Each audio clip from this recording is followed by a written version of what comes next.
Hello and welcome to another episode of The Modern Nerd. I am Sir Slice, I'm Merchandise. And I'm GJC. and we are, as always, massive nerds. Now, the last episode that we did was up not too long ago. We did our Ahsoka and some other show, Secret Invasion.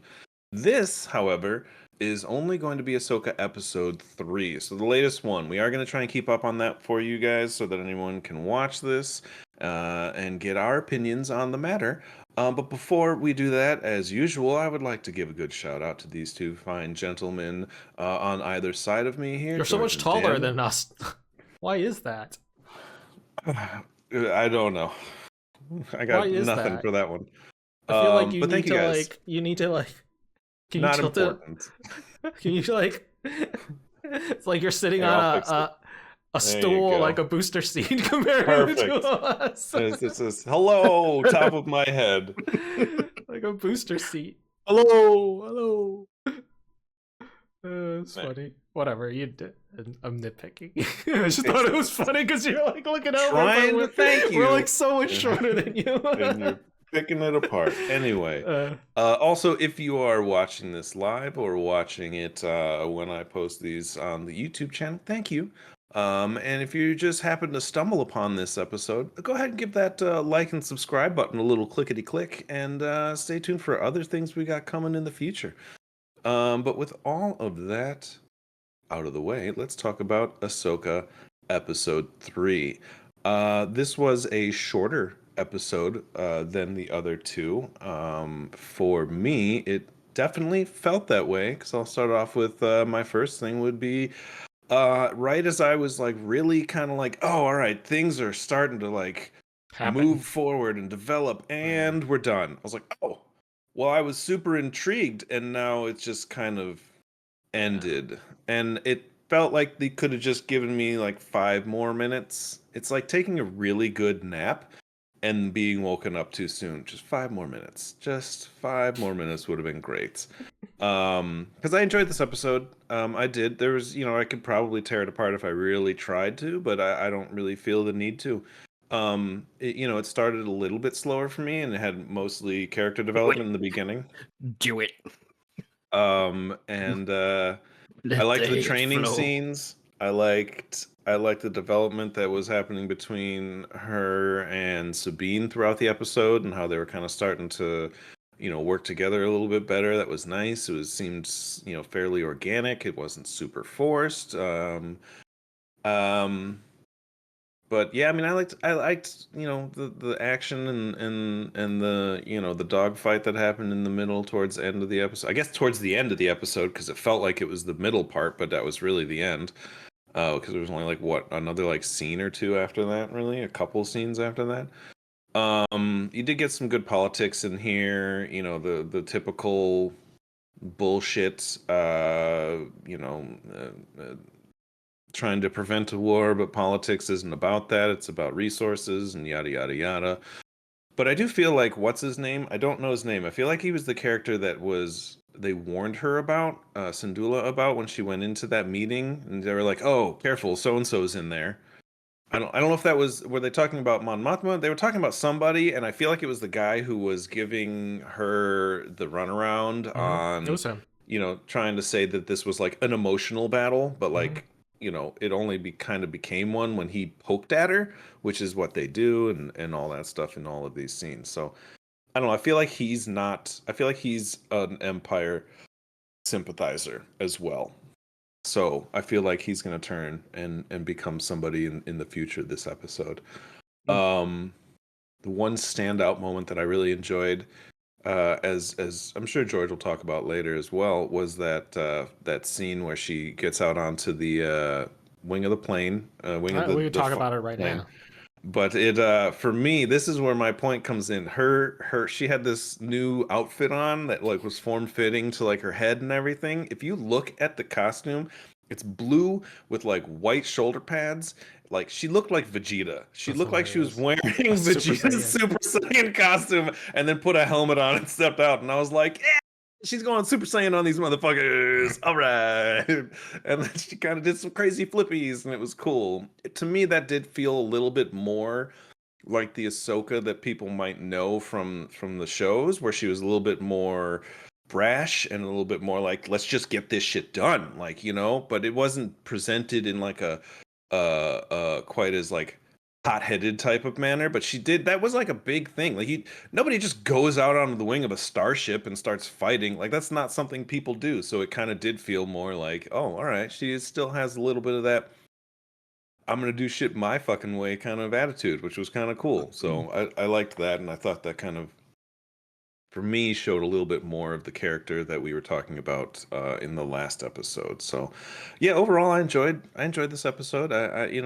Was it my favorite of the three? No, probably not, but it was good. I liked it. Moved it along, and then it stopped moving it and ended the episode, and I was like, "Fuck you." So, let's go with George. Yeah, I'll just go off of that because like I said that fight gave me like mad World War II like vibes, like just dogfight, and then like I definitely feel like I've seen a World War II like movie where somebody had to go out onto the wing of the plane and do something. Maybe not like jump around with a laser sword or something, but like fix something, or like there was a gun or something, but like while they're dangerously being shot at, somebody like a co-pilot or a passenger had to come onto the wing of the plane and like grab something or fix something. I feel like I've seen stuff like that. Maybe it was a World War One where they were on biplanes or something. I don't know. Anyways, that whole scene is very reminiscent also of like episode 1 or episode 4, A New Hope, the first movie, where they're in the Millennium Falcon and Luke is at the turret and shooting, and there's even that one line where she's like, "I got him," and then she's like, "Nice shot, kid," like, and all that, like, literally line for line.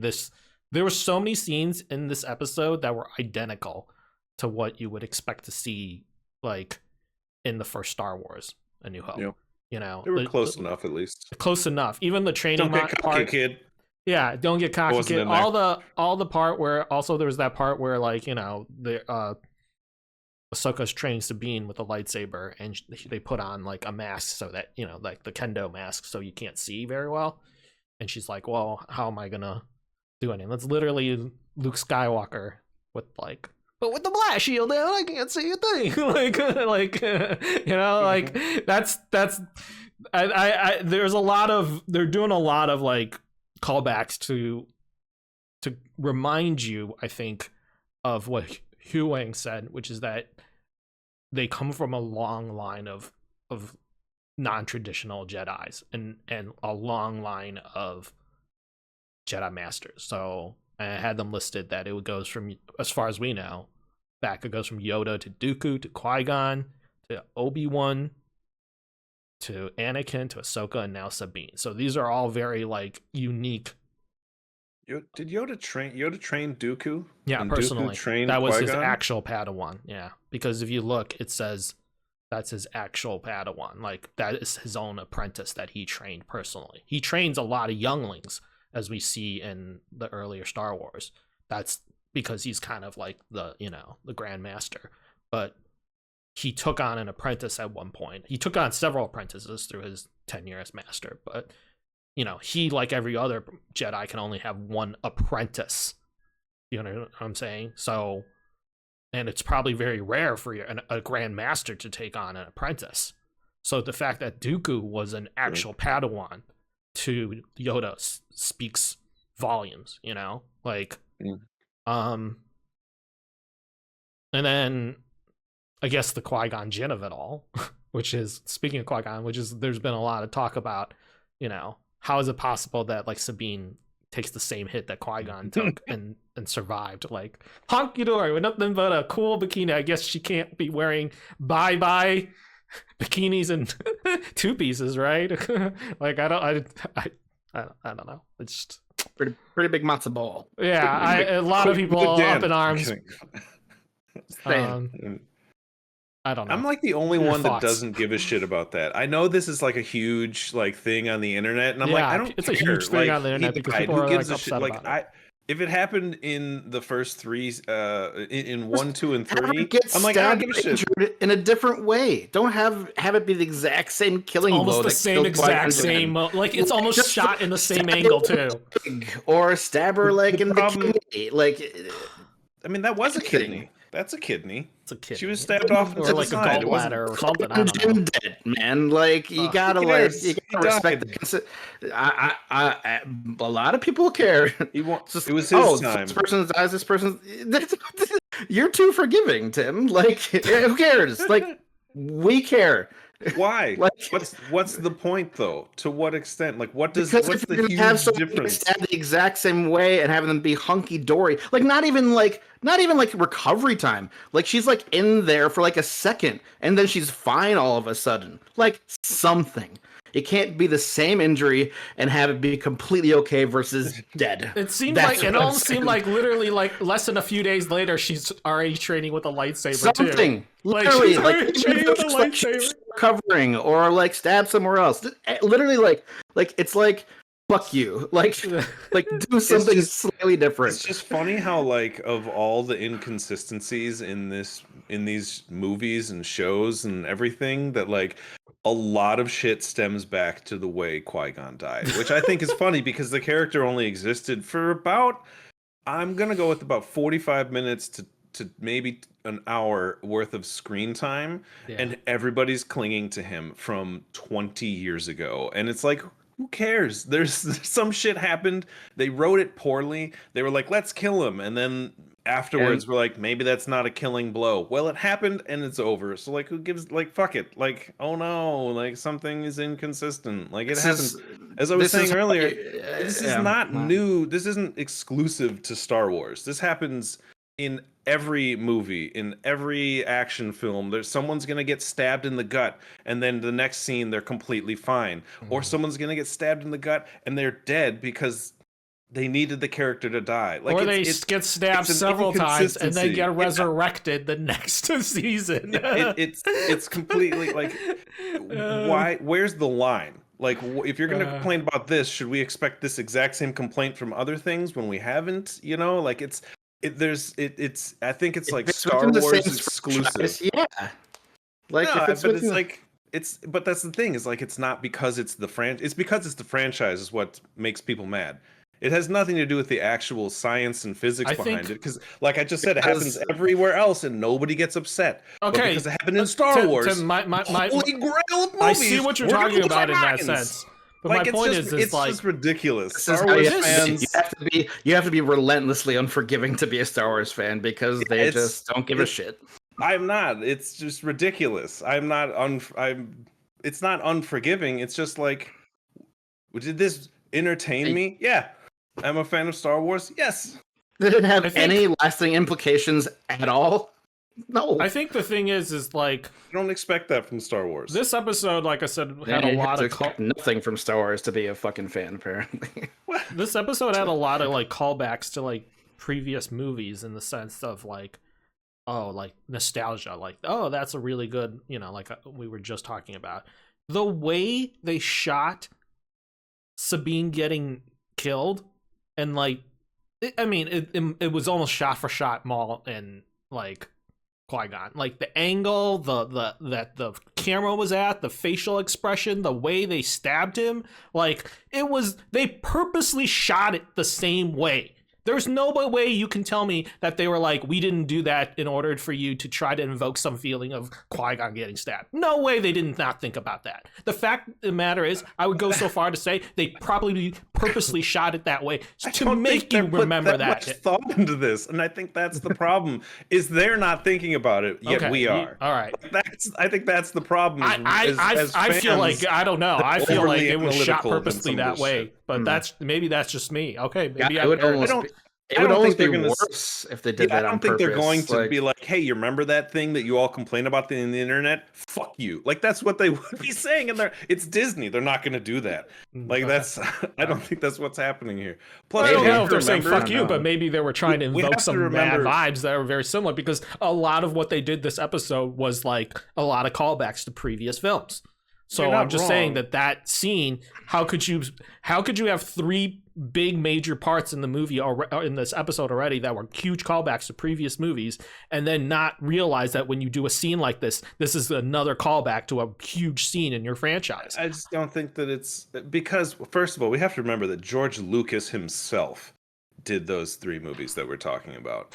And like I don't think he realized that has anybody listened to him talk about how Star Wars comes about in his head and how he creates these things? It's kind of like, oh, you know what? I kind of realized I think I like this idea. I'll put it in there. And then in the next couple of interviews, he's like, oh, you know what? I also really liked all of this because that's who wrote and directed those first 3 movies.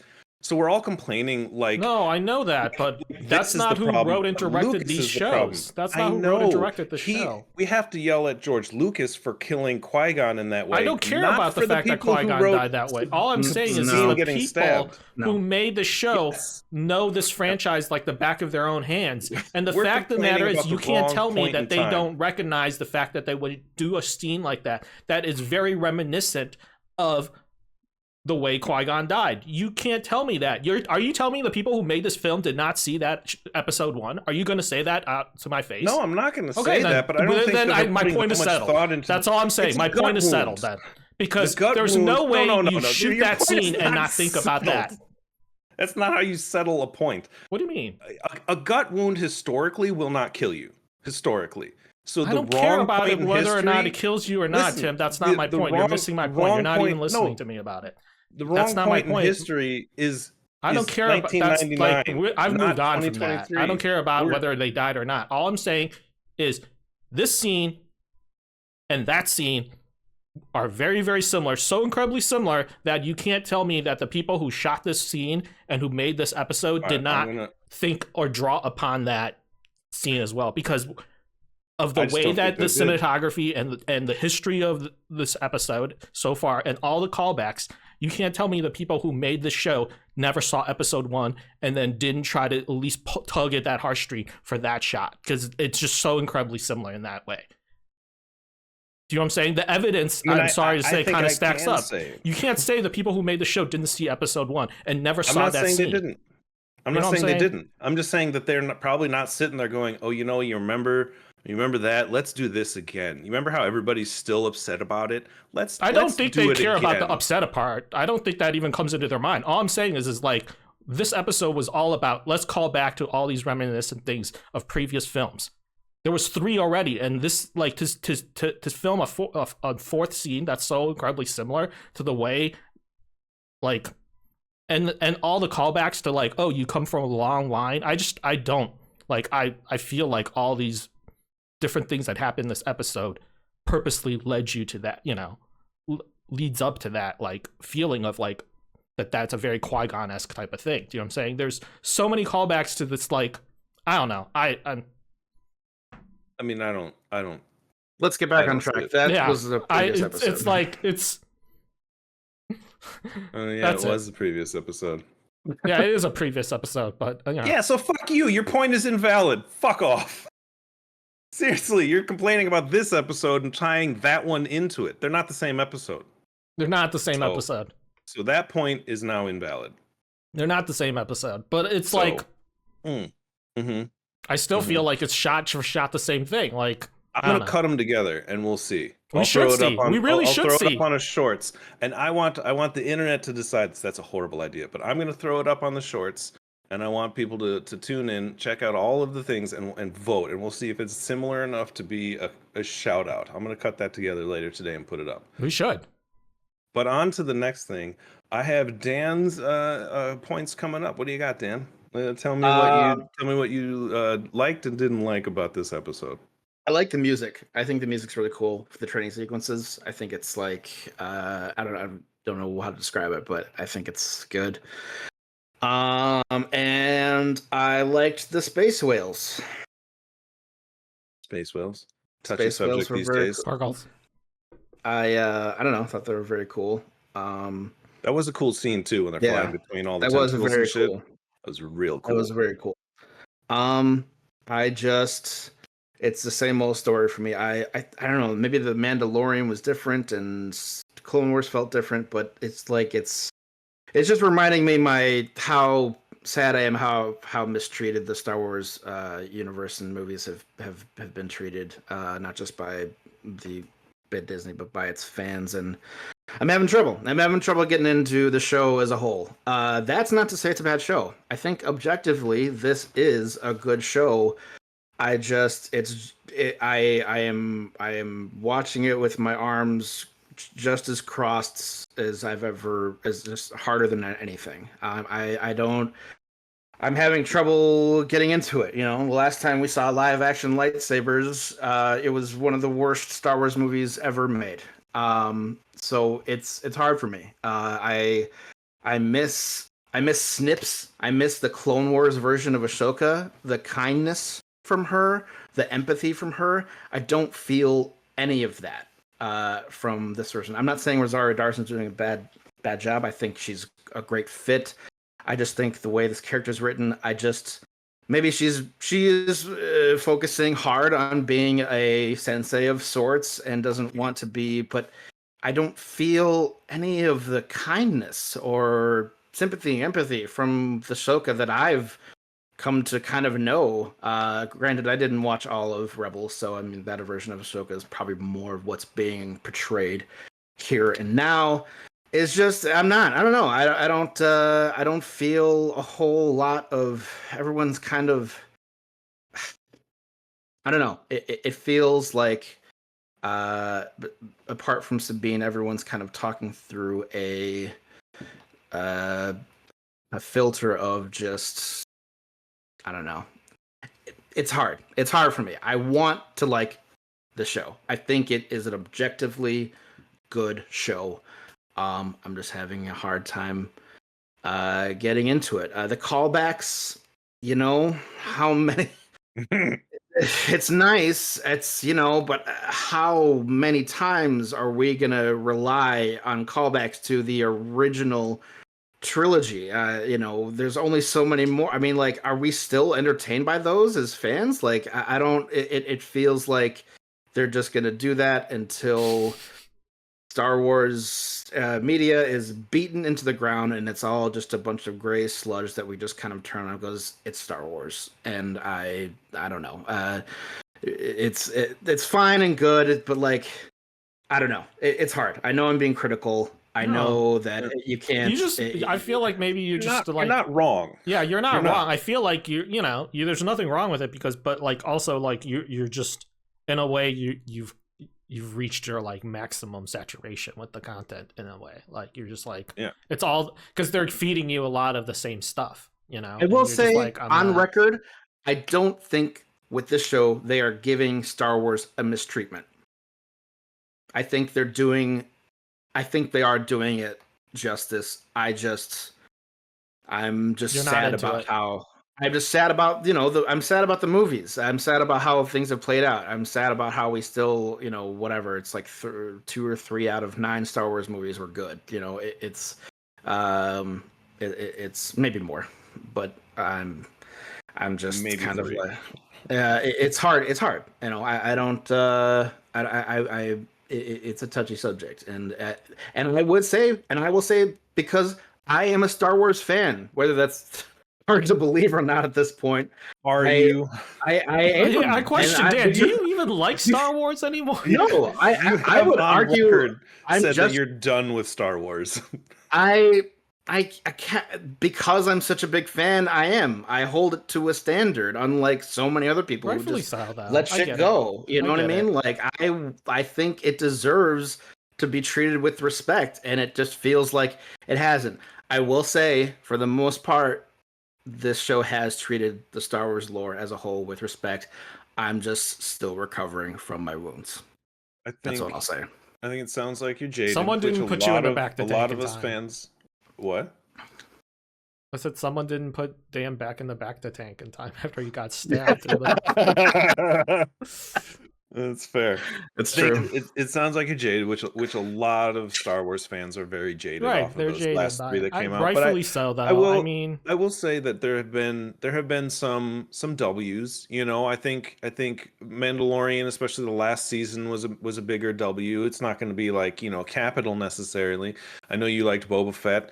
I hear, as we talked about this earlier before the thing went live, I hear that Andor was a pretty big people say W. it's the You know, greatest and thing that ever yeah, came out of Star Wars. I'm like, and what? for me, you know, like I am first and foremost a fan of entertainment. I'm a fan of television, I'm a fan of movies, I'm a fan of comic books, even books nowadays. And so if I can get something that is entertaining and not just, you know, uh, uh, if it's put together well enough and has some good action, good characters, decent writing, like yeah, if it's in the Star Wars universe, then I'm gonna like it. If that exact same formula is put into the Marvel universe, I'm gonna like it. I Now, think have we gotten that from all of these universes? No, they're not I all think gonna Smirch is be just wins. asking for a bit of continuity and like a bit of like consistency, at least on some Yeah, points, and it is all over the place. And I think maybe this might be a yeah. good final point, and maybe in the future episode we'll talk about is this like one of the things that they kind of might have seemed like a toss away line was when Ahsoka was saying like the Force resides in all of us, you know, and there's this question of whether or not like so does that mean anyone can just like use the Force, or does that mean that like is Sabine They Force asked that sensitive too. even like, or is it just like with enough training any freaking moron off the street can become a Jedi or use the Force, right? And is using the Force like it's so hopefully in the future we won't have to dive into it this one because they barely touched on it, but hopefully in the future episodes they'll show us like what exactly do they mean by that, like because it's Think very like the wishy-washy the right now. I will say this because I do want to touch on it a little bit. The funny thing is, I think several different people, Have said and by that. people have, well, not have said that, but several different people who like are writing and directing these things have tried to address that. And the main one is George Lucas himself has tried to address that, and the fans as a collective rejected that idea 100%, and that is midichlorians. That was what they were trying to do, was say he has a higher midichlorian count which allows him to connect to the Force. And it's just like They still talk we about as a M count whole, though. everyone is like, They what still is talk about this? M count. Yeah, Like M count but is like still a thing. Funny. Like yeah, it's it in the is. Mandalorian. They talked about M count with Grogu. Yeah, It's funny. which is funny because like they've explained it to us, but as a whole we've rejected it, and yet they're like, well, but this is now lore, so you don't have an option. And they mention it, but they're also kind of like, but we know it's a sore spot, It's a so we very won't bring weird it up thing. I too don't much. know. Like I so don't know. like are you It's telling me not a Sabine just good. has a low M count and therefore she'll never be like I she don't know, can't man. ever I don't move like that shit? idea. I think it it's a George Lucas. It's very much a Yeah. not fully thought out idea. The way I was And taught then the he way the got the Force reins. works is that it is resides in all of us, and like we all actually have the ability to tap into it. And some people do tap into it, but without knowing that people have different ways of tapping into it. Like what's her name from the from like the lady with the goggles and the eyes in the last three Mm-hmm. Star Yeah. Wars. She was like she could tap into the Force, but she wasn't a Yeah. Jedi. She didn't have like she couldn't move Same shit same with around. Yeah, same with like Donnie Yen's character yeah, from a Rogue lot of One. people can use it's all around, but the way you use it is not the same. Like some people said, even Han actually taps into the Force when he flies the Millennium Falcon. Like He's just good. Like when pilots know, but like tapping into the Force in many ways to people is like on the surface level is like being in a zone for the athlete or for like a fighter pilot or for somebody who's like, do you know what I'm saying? When you're like in the zone, they talk about that as like being touching the Force for normal people when it's not Yeah. like moving shit around. Like that is like the concept of the Force, like that is defined by the general like It'd understanding be of it. much nicer if that was elaborated on, kind of in the sense that you just did, as It's never opposed to elaborated on, but them that's the trying way to be it's like explained in like kind of like midichlorians, yeah, science. It's that's like the this is general space magic. Why are accepted we way putting of the Force. Is that it like it why- resides in all beings? We're all able to tap into it. To what extent you tap into it is questionable. So hopefully, this future episodes, they'll figure this shit out. Because I mean, supposedly we're getting the origin of this in what's his name? Who's doing it? The guy who did Logan. Remember, James Mangold is doing Oh yeah, I the remember it. like the 2,500 years ago Sure, yeah. type thing. He got announced. So the origin of the Jedi or the Force, maybe even I The think is first Jedi. so hopefully, as the new heads, the Favreau's, the Filonis, and these people start to take the reins, they can start to kind of clean up the mess that George Lucas and J.J. Abrams kind of left The behind old Republic. from their kind of forays into the Force, because they fucked it up, and now as to Dan's point, like yes, that the continuity doesn't make any sense from stab wounds, from midichlorians, from this, that, and the other. Like it's all fucked up, but I think we're getting the best we can at the moment from Filoni and Favreau specifically. And so they're kind of, again, it's like we're getting this really, really well put together statue, but surrounded by a load of garbage. So where's our attention drawn? The load of garbage, which was 7, 8, and 9, and 1, 2, and 3. So we have to kind of work our way through that. And as soon as they're done cleaning up the mess that everyone left behind, maybe some of the fans will be able to move past everything and start to enjoy the franchises a little bit more. What they need in the future. It's a good old multiverse storyline to fix Shut all up. There's too many of them already. what they need. That being said, I feel like we've said more than we intended to, which is Yes. fine. got- Petty squabbles aside about Qui-Gon Jinn. I think can agree that this is a pretty well-made show. Not everyone's going to agree that they're enjoying it, but that's, I think, for outside influences. But did you watch episode 3? Let us know what you thought in the comments, and if you had a good time. We've been the Modern Nerd, and thank you for watching.